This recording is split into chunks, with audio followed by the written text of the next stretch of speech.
Lecția 23, partea 1.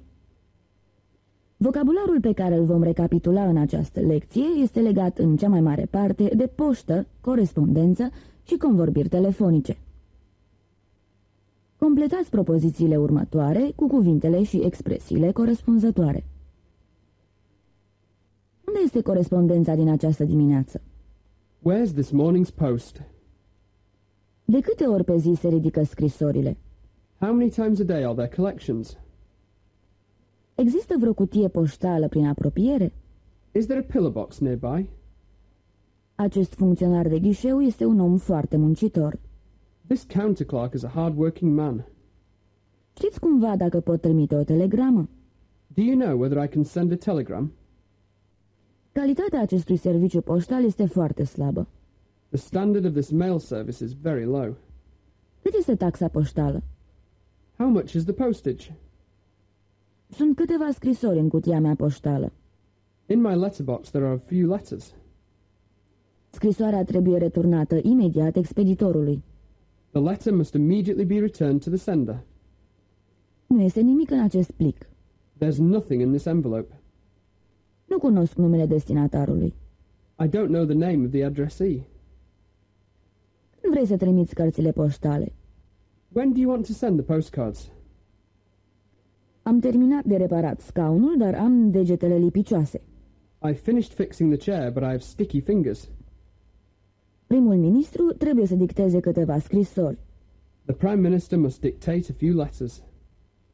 Nu cred că aceasta trebuie înregistrată. I don't think it needs to be registered. De obicei, trimit scrisori în străinătate prin poșta par avion. I usually send letters abroad by airmail. Documentele trebuie trimise prin poștă. The documents need to be mailed. Nu cumpăra timbrele acelea. Nu se lipesc. Don't buy those stamps. They won't stick. A furat portofelul cu dexteritate. He stole the wallet in a dexterous manner. Și tu câte scrisori vei pune la poștă? How many letters will you post yourself? Ce documente vor fi puse în plic împreună cu scrisoarea? What documents will be enclosed with the letter? Acest plic nu are timbru. This envelope is unstamped. Răspunsul trebuie trimis urgent. One has to reply by return. În primul exercițiu de gramatică vom recapitula verbele care sunt urmate de gerunziu și verbele care pot fi urmate fie de gerunziu, fie de infinitiv, fără ca sensul lor să se schimbe. Completați propozițiile în limba engleză. Ce sugerează el să facem? What does he suggest doing? Imaginează-ți să scrii un astfel de lucru. Fancy writing such a thing. Îl irită ideea că trebuie să meargă acolo. He resents having to go there. Trebuie să evit astfel de persoane. I must avoid such people. Au continuat să spună aceleași lucruri. They kept on saying the same things. Am amânat discuția cu el pe cât posibil. I postponed talking to him as long as possible. Nu înțeleg de ce a izbucnit în râs când i-am spus povestea. I don't understand why she burst out laughing when I told her the story. Au negat că ar fi scris scrisoarea. They denied writing the letter. Nu ar trebui să amâni vizita la doctor. You shouldn't put off going to the doctor. De ce ai renunțat să scrii romane? Why did you quit writing novels? Intenționează să iasă la pensie. He intends to retire. Retiring. Am omis să scriu cuvântul.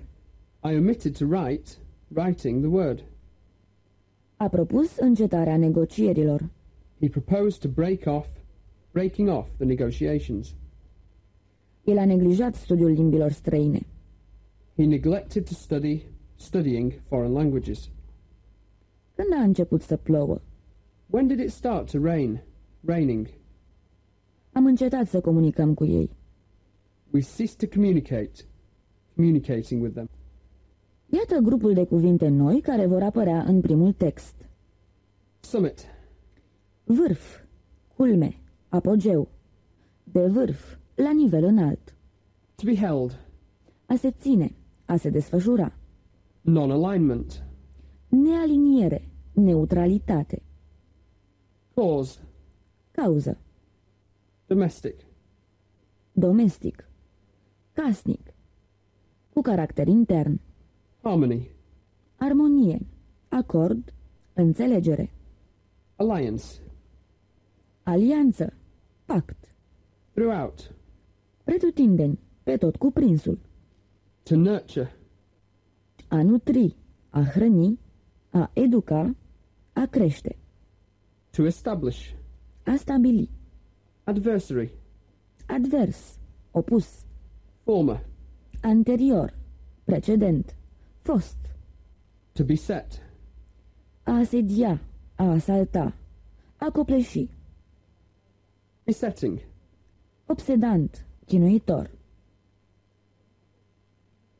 Ascultați cu atenție propozițiile în care apar cuvintele noi.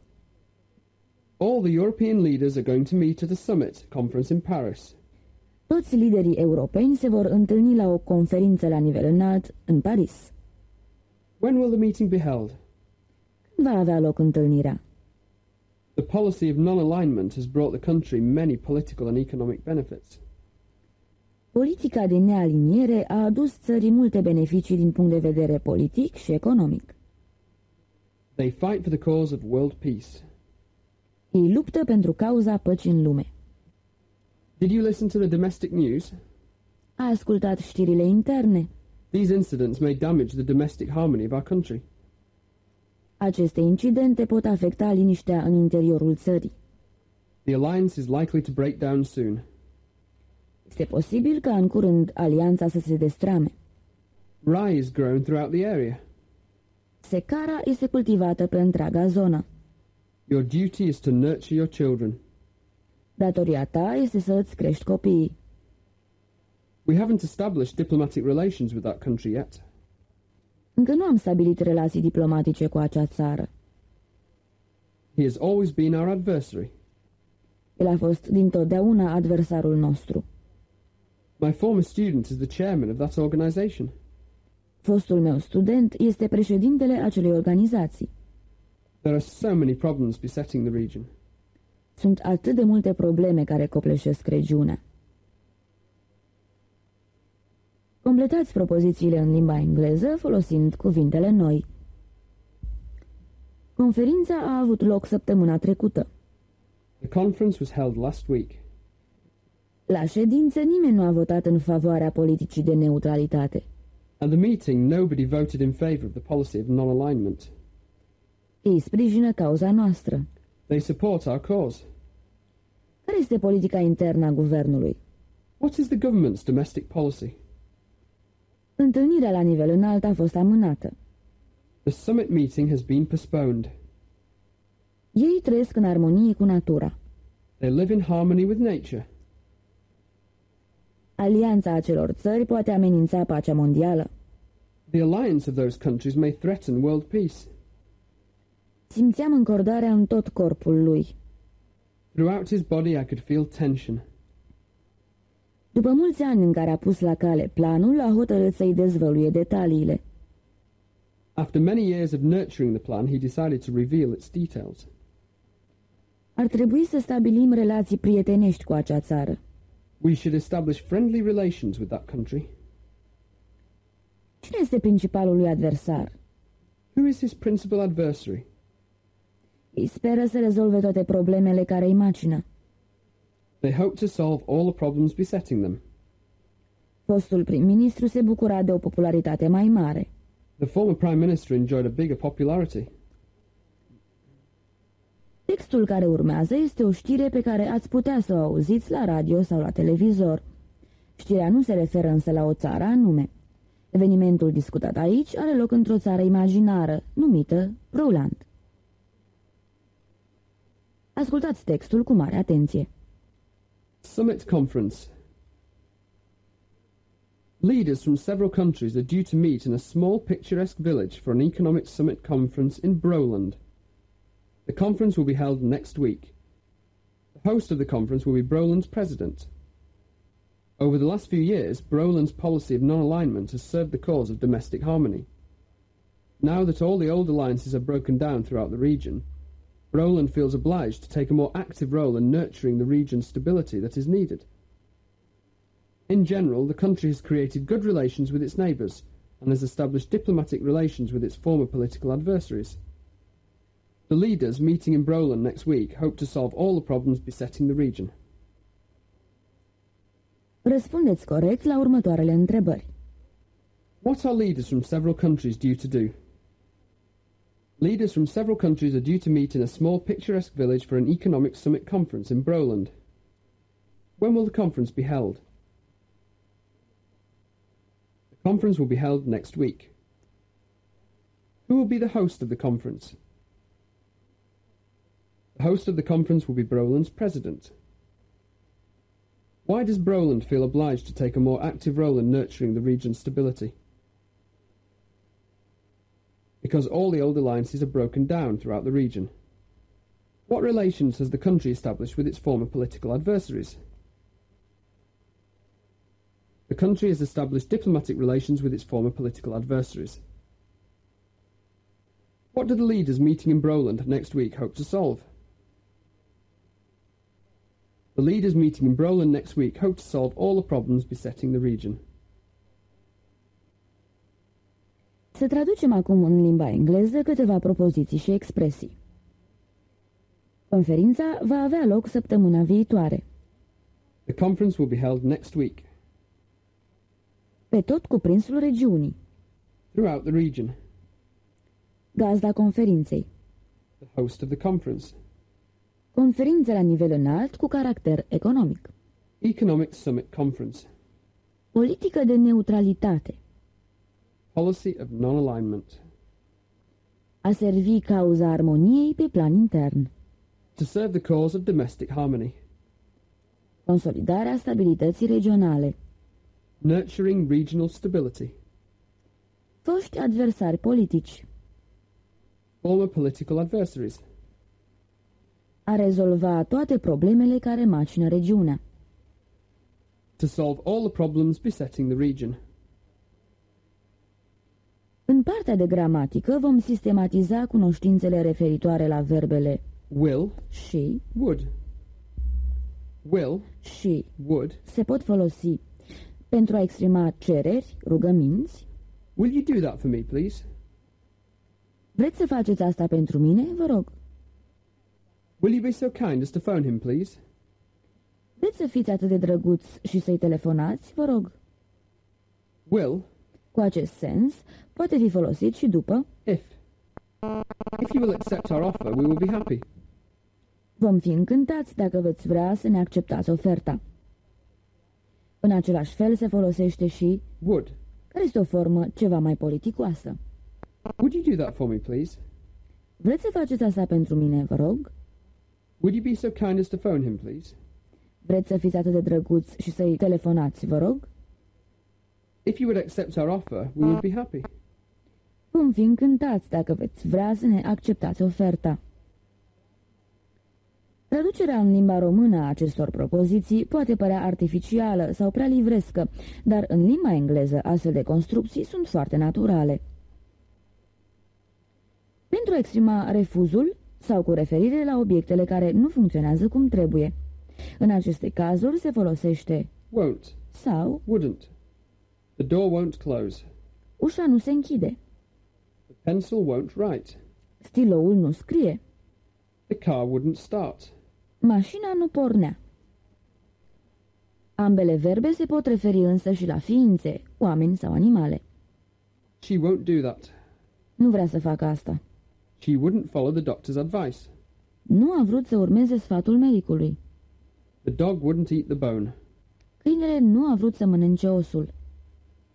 Rețineți faptul că în acest tip de situație nu se folosește verbul To want. deși în propozițiile corespunzătoare din limba română apare verbul a vrea. Pentru a descrie obiceiurile sau trăsăturile caracteristice ale cuiva. He'll often do things and then forget them. Adesea face anumite lucruri și apoi uită de ele. He would read stories to his children. Obișnuia să le citească povești copiilor săi. Traduceți în limba engleză propozițiile următoare, aplicând regulile care tocmai v-au fost explicate. Continuă să uite ce face. He will keep forgetting what he is doing. Substanța nu se dizolvă în apă. The substance won't dissolve in water. Sunteți atât de drăguți încât să mă lăsați să trec. Would you be so kind as to let me through? Obișnuiește să stea în sufragerie ore în șir, fără să scoată o vorbă. He will sit in the living room for hours without saying a word. Azi dimineață mașina mea nu a vrut să pornească. This morning my car wouldn't start. Computerul nu mai funcționează. The computer won't work again. Vrei să-mi dai sarea, te rog? Will you pass me the salt, please? Obișnuiam să mă întâlnesc cu ea des. I would often meet her. Dacă ai vrea să conduci pe aici, am evita blocajele de circulație. If you would drive this way, we would avoid traffic jams. Vreți să închideți fereastra, vă rog? Would you close the window, please? Vrei să fii drăguț și să lași un mesaj pentru domnul Smith? Will you be so kind as to leave a message for Mr. Smith? Dacă vrei să aștepți un minut, voi căuta aceste documente. If you will wait a minute, I will look for these documents. Lecția 23, partea a doua. Completați propozițiile de mai jos cu expresiile sau cuvintele adecvate. Unde ai pus lista de cumpărături? Where did you put the shopping list? Când se vor încheia aceste tranzacții? When will these transactions be concluded? Nu cunosc cursul de schimb valutar actual. I'm not familiar with the present rate of exchange. Cea mai mare parte din corespondența noastră a ars în timpul războiului. Most of our correspondence was burnt during the war. Acum nu pot să-mi plătesc datoriile. Now I am not able to pay off my debts. Aceste formulare pot fi trimise sub formă de material tipărit. These forms may be sent as printed matter. Nu am văzut niciodată așa un morman de documente pe biroul tău. I've never seen such a pile of documents on your desk. Până acum nu am primit niciun extras de cont de la bancă. So far, I haven't received any statement from the bank. Te sfătuiesc să nu te atingi de colet. You'd better not touch the parcel. Nu înțeleg de ce trebuie să plătesc o suprataxă. I don't understand why I have to pay a surcharge. Sper că actele vor fi în următoarea livrare. I hope the papers will be in the next delivery. Poți să iei legătura cu mine oricând dorești. You can contact me whenever you want to. Cât le datorez? How much do I owe them? Scrisoarea aceasta nu este timbrată corespunzător. The letter is understamped. Comportamentul tău ezitant poate duce la o catastrofă. Your hesitant behavior may lead to a disaster. Datorită condițiilor meteorologice nefavorabile, avionul nu poate ateriza. Owing to bad weather conditions, the plane can't land. Informația este confidențială. The information is confidential. Nu au ezitat să întrerupă negocierile. They didn't hesitate to break off the negotiations. Este încrezător că va doborî recordul mondial. He is confident he'll beat the world record. Toate aceste lucruri au fost adunate într-un morman. All those things have been piled up. Articolul enumeră multe publicații cu care nu sunt familiarizat. The article lists many publications I'm not familiar with. În exercițiul de gramatică vom recapitula verbele care pot fi urmate fie de un gerunziu, fie de un infinitiv și care au sens diferit în fiecare din aceste două situații. Completați propozițiile următoare. Îmi place să înnot. I like swimming. Mi-ar plăcea să înnot. I would like to swim. Prefer călătoria cu avionul călătoriei cu mașina. I prefer travelling by plane to travelling by car. Prefer să vorbesc cu el acum. I prefer to talk to him now. Îi place să citească piese de Shakespeare. She loves reading plays by Shakespeare. I-ar plăcea să vadă o piesă de Shakespeare. She would love to see a play by Shakespeare. Nu-mi place să schiez. I hate skiing. Îmi pare rău să spun asta, dar nu am de ales. I hate to say that, but I have no choice. Vreau să-l văd. I want to see him. Casa trebuie zugrăvită. The house wants painting. Am încercat să vorbesc cu el. I tried to talk to him. Am încercat discutând cu el. I tried talking to him. Trebuie să-l văd. I need to see him. Părul meu trebuie tuns. My hair needs cutting. Traduceți în limba engleză următoarele expresii întâlnite în conversații. Scrie-mi, te rog. Drop me a line, please. Ești la telefon? Are you on the phone? Ești chemat la telefon. You're wanted on the phone. Așteaptă pe fir un moment. Hold on a minute. Care este numărul tău de acasă? What is your home number? A închis telefonul. He hung up. Lasă-mă în pace. Leave me alone. Iată un alt grup de cuvinte noi pe care le veți întâlni în cel de-al doilea text. Ascultați-le cu atenție și rețineți sensul lor. To be in office. A fi în funcție. Diverse. Divers. Diferit. Variat. Unidentified. Neidentificat. Terrorist. Terorist. To assassinate.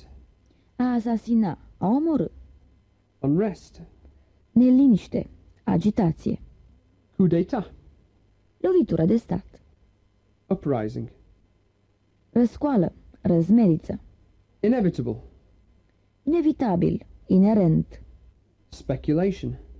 Speculație. Teorie. Ipoteză. Joc la bursă. Speculative. Speculativ. Teoretic. Hazardat. To succeed. A urma. A succeda. A moșteni. Issue. Punct. Problemă. Număr la publicații. Iată câteva propoziții cu noile cuvinte. The foreign minister has been in office for 2 months. Ministrul de externe este în funcție de 2 luni. It's hard to hold diverse parts of the country together. Este greu să menții unite diverse părți ale țării. The murderer is still unidentified. Criminalul nu a fost încă identificat. Unknown terrorists kidnapped the president's son. Teroriști necunoscuți l-au răpit pe fiul președintelui. The prime minister was assassinated as he left the building. Primul ministru a fost asasinat în timp ce părăsea clădirea. Arresting the party leader caused social unrest. Arestarea șefului partidului a dus la tulburări sociale. Nobody expected the coup. Nimeni nu se aștepta la lovitura de stat. When did the peasants' uprising take place? Când a avut loc răscoala țăranilor? The accident was inevitable. Accidentul a fost inevitabil. The event has raised many speculations. Evenimentul a stârnit numeroase speculații. We are not interested in speculative buying. Nu suntem interesați în speculații la bursă. Who will succeed the Queen? Cine va urma la tron după regină? Both ministers will discuss several important issues of mutual economic relations between their countries. Cei 2 miniștri vor discuta câteva probleme importante privind relațiile economice dintre țările lor. Completați următoarele propoziții în limba engleză cu cuvintele noi. Președintele a fost asasinat în timp ce saluta mulțimea. The president was assassinated when he was greeting the crowd. Ai citit articolul despre tulburările politice din Broland? Have you read the article about political unrest in Broland? Aceste speculații sunt exagerate. These speculations are out of place. Îmi plac diferite genuri de literatură. I love diverse forms of literature. Dacă guvernul nu-și va schimba politica internă, nemulțumirea socială va deveni inevitabilă. If the government doesn't change its domestic policies, social frustration will be inevitable. Nu este nimeni care să ia locul. There is nobody to succeed him. Teroriștii au vrut să-i răpească copiii. The terrorists wanted to kidnap his children. Problema noilor taxe nu va fi discutată la ședință. The issue of new taxes will not be discussed at the meeting. Nu suntem de acord cu specula. We do not approve of speculative selling.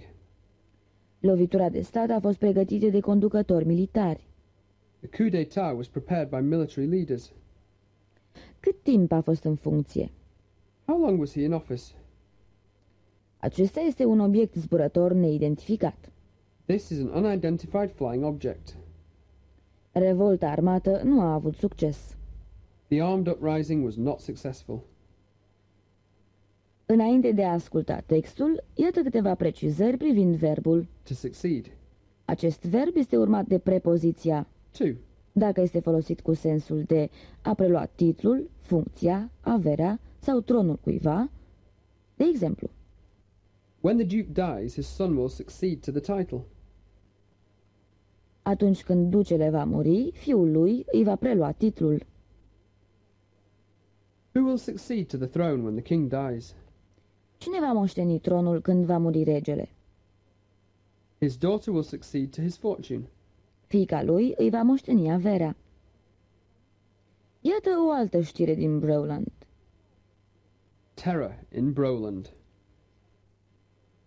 Broland's president has been in office for 3 years. His major achievement was to hold Broland's diverse parts together. However, 2 weeks ago, an unidentified terrorist attempted to assassinate the president. A few days later, because of the national unrest, there was a coup d'etat. Due to the uprising, the president suffered a heart attack and is now recovering in a private clinic. He intends to stay in office, but his illness raises inevitable speculation concerning who should succeed him if he dies or decides to quit politics. Undoubtedly, the leaders meeting in Broland won't be discussing these speculative issues. Răspundeți corect la întrebările următoare. How long has Broland's president been in office? Broland's president has been in office for 3 years. What was his major achievement? His major achievement was to hold Broland's diverse parts together. What happened 2 weeks ago? 2 weeks ago, an unidentified terrorist attempted to assassinate the president. What happened a few days later? A few days later, because of the national unrest, there was a coup. What did the president suffer due to the uprising?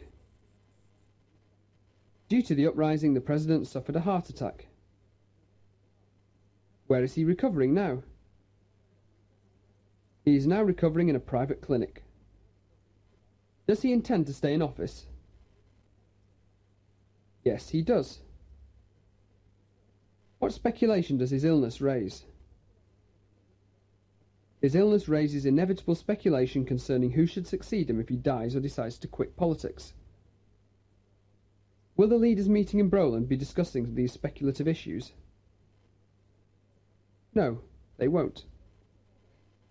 După cum probabil ați observat, în textul nostru verbul To suffer. nu este urmat de prepoziția. From. To suffer from. Înseamnă a suferi de și se folosește pentru cazurile în care suferința este frecventă sau de lungă durată. To suffer. Este folosit cu sensul de a suferi, a îndura, a se alege cu. Iată această diferență exemplificată. She suffered minor injuries in the bus accident. Ea s-a ales cu răni ușoare în accidentul de autobuz. He suffers from frequent headaches. El suferă de dureri de cap frecvente. În continuare, traduceți în limba engleză câteva expresii întâlnite în textul anterior. A fi în funcție. To be in office. A menține unite părți diferite. To hold diverse parts together. A încerca să asasineze pe cineva. To attempt to assassinate somebody. Lovitură de stat. Coup d'etat. Tulburări la nivel național. National unrest. A suferi un atac de cord. To suffer a heart attack. A intenționa să rămână în funcție. To intend to stay in office. A părăsi scena politică. Quit politics. Vom discuta acum în detaliu diferențele dintre Used to. și. Would. După cum știți, ambele verbe se referă la acțiuni repetate, regulate, desfășurate în trecut. As a child, I would go fishing very often. Când eram copil, mergeam foarte des la pescuit. În general, Used to. este folosit pentru a exprima situații obișnuite, repetate în trecut, în timp ce Would. se referă la acțiuni concrete repetate. I used to have a big house. Aveam o casă mare. Situație obișnuită. I would have a big house. Aveam o casă mare. acțiune repetată. Un alt aspect care trebuie avut în vedere este că atunci când se precizează de câte ori a avut loc o anumită acțiune în trecut, nu folosim nici would, nici, used to, ci, past simple tense. de exemplu, I was in England 5 times last year. anul trecut am fost în Anglia de 5 ori. Traduceți în limba engleză următoarele propoziții. Locuiam aici în urmă cu 20 de ani. 20 years ago I used to live here. Când eram student la universitate, obișnuiam adesea să fac autostopul. As a university student, I often used to hitchhike. As a university student, I would often hitchhike. Anul trecut, papa a vizitat continentul de câteva ori. Last year, the Pope visited the continent several times. Am locuit aici 3 ani. I have lived here for 3 years. Întotdeauna era frică de șerpi. He would always be afraid of snakes. He always used to be afraid of snakes. Când eram student, obișnuiam să joc des cărți. As a student, I would often play cards. As a student, I often used to play cards. Când eram student, aveam mulți prieteni. As a student, I used to have a lot of friends. Să discutăm acum despre cuvântul Why?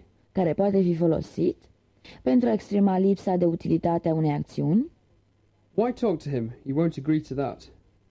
La ce bun să vorbești cu el? Nu va fi de acord cu asta. Why study this language? It's useless now. Ce rost are să înveți limba aceasta? Acum nu mai este folositoare.